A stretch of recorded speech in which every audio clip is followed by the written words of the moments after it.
Hi hello' নমস্কাৰ guys, পুনৰ নতুন এটা ভিডিঅ'লৈ আপোনালোকক স্বাগতম জনাইছোঁ। আজি আমি যাব ওলাইছোঁ থাৰেশ্বৰ মন্দিৰলৈ। থাৰেশ্বৰ মন্দিৰত এটা আকাশী গংগাও আছে আৰু এটা সৰু শিৱলিংগও আছে, প্ৰায় 2-3 হাজাৰ ফুট উচ্চতাত।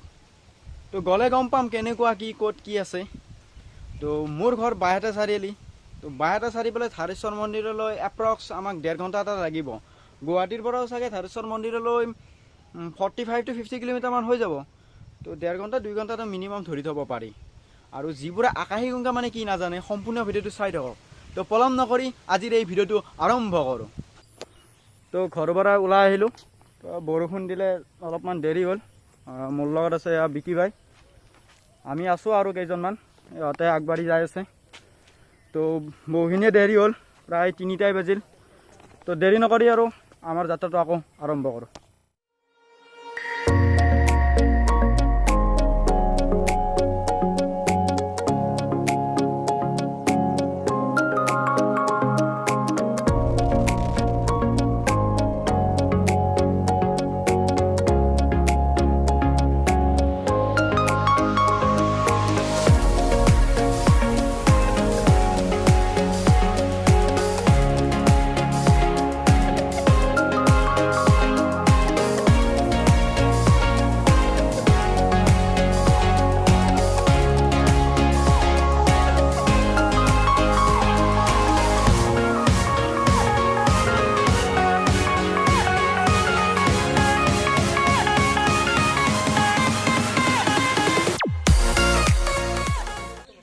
আমাৰ ডেষ্টিনেশ্যন পাই গ'লোঁ।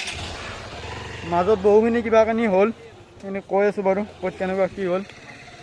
এতিয়া আমতি লাগিছে, তো গেটটো বন্ধ হৈ আছে, আমি ওপৰত দি পাৰ হৈ যাব লাগিব। পাৰ্মিশ্যনে তাতে লোকেল মানুহ কেইজনমান আছিল, পাৰ্মিশ্যন লৈ ল'লোঁ বাৰু, গ'লে কিবা হয়নে নহয়। তো সিহঁতে কৈছে কি একো নাই, যাব পাৰি, কেৱল আমতি লগাৰ কাৰণে গেট বন্ধ কৰা হৈছে। তো ব'লক ওপৰত কেনেকুৱা কি ভিউ আছে আপোনাক দেখাবলৈ ট্ৰাই কৰি আছোঁ। ভিতৰৰ ভিউটো প্ৰায় এনেকুৱা কিছু। তো বহুত দেৰিয়ে হ'ল, আমাৰ এতিয়া 5টাই বাজিব। এয়া আৰম্ভ আৰু নে কি কওঁ চিন্তু, পাৰিম নে উঠা? পাৰবই লাগবো না, পাৰিবই লাগিব। ডিম্পুৰা এই চেণ্ডেল পিন্ধি গৈছিল, আমি জোতা আমি জোতা পিন্ধি আছোঁ। চলো চলো নীলে গগন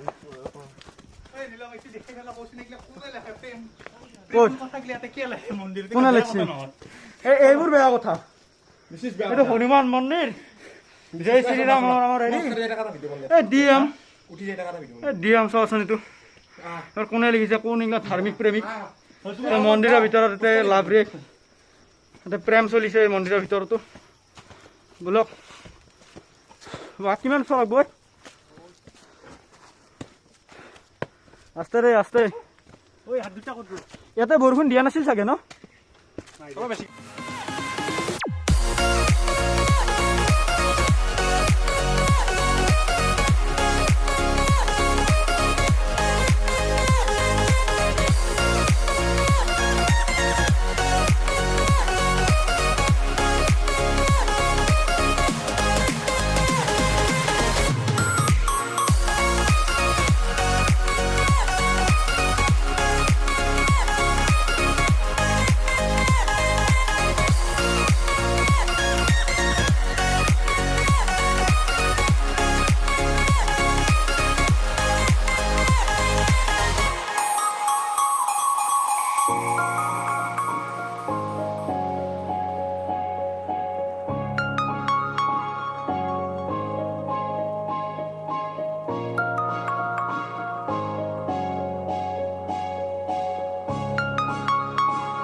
অলপমান আমি এটা ভাগত জিৰা আছোঁ না চিন্তু, ভাগত দিছি এইবিলাক খাম, কপালত মাটিত পৰি আছে।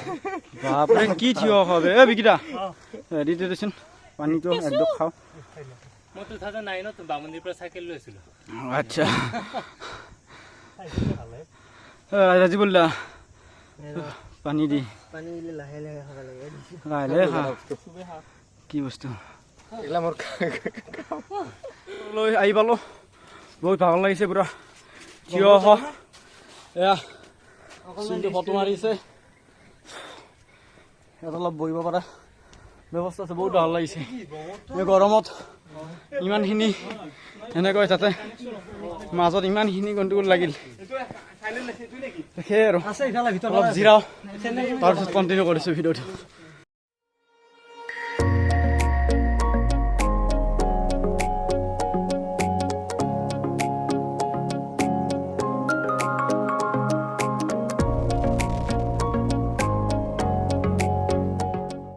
মই যে কৈছিলোঁ আকাশী গংগা আৰু শিৱলিংগ এইখিনিতে আছে। এই ওপৰৰ পৰা পানী পৰি থাকে। এই পানীটো এনেকুৱা নহয় যে কেৱল বৰষুণৰ বতৰতে দিব, সেইটো কথা নাই। বৰষুণৰ বতৰত হওক বা ৰ'দৰ বতৰত হওক ইয়াত পানীটো নষ্ট পৰি থাকে। এই পানীটো ক'ৰ পৰা আহে এইটো সঠিককৈ ক'ব নোৱাৰি, সেইকাৰণে আকাশৰ পৰা সৰি পৰাৰ কাৰণে ইয়াক আকাশী গংগা বুলি কোৱা হয়, আৰু কিছুমানে ইয়াক গংগাজল বুলিও কোৱা হয়। আৰু ইয়াত আপোনাৰ দেখিবলৈ চেষ্টা কৰিম বাৰু মই। এইটো শিৱলিংগ দেখিছে চাগে। তো এই আৰু ওপৰলৈ নাযাওঁ, বহুত পিছল আৰু বিশেষকৈ আমতি লাগি আছে। তো মন্দিৰৰ ভিতৰত সোমাবই নালাগে, তথাপিও ট্ৰাই কৰিলোঁ বাৰু। এইটোৱে আৰু আকাশী গংগা। অকণমান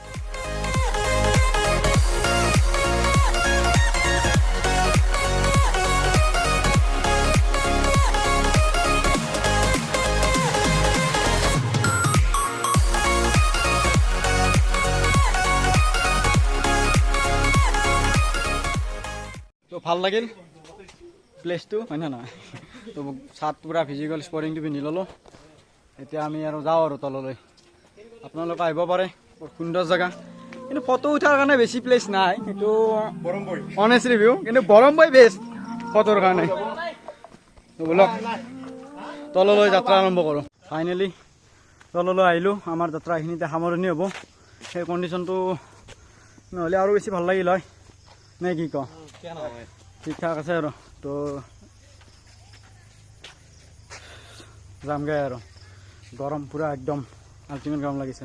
দেখি ভাই একদম পূৰা ভাগৰি আছোঁ। আপোনালোকে আহিব পাৰে, বহুত ধুনীয়া প্লেচ।